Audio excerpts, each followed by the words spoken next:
আমি রেকর্ডিং এ আছি তো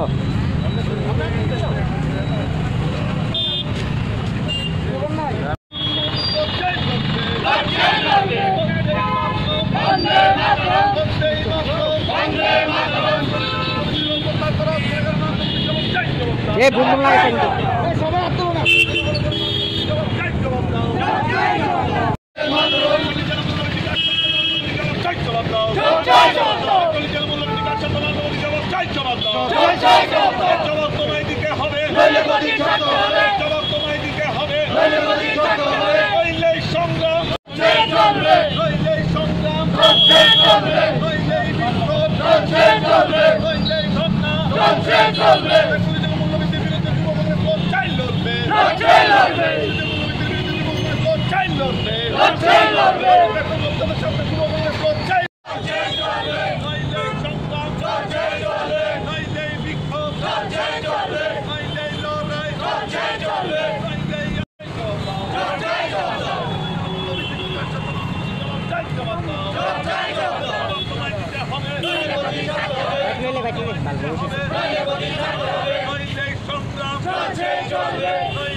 এর আগেও আমরা বিক্ষোভ সংগঠিত করেছিলাম প্রত্যেক জেলা এবং প্রত্যেক ব্লক লেভেলে প্রদেশ কংগ্রেসের তরফ থেকে এবং যুব কংগ্রেসের তরফ থেকে অনেকবার আন্দোলন করা হয়েছে পেট্রোল ডিজেলের মূল্য বৃদ্ধি নিয়ে।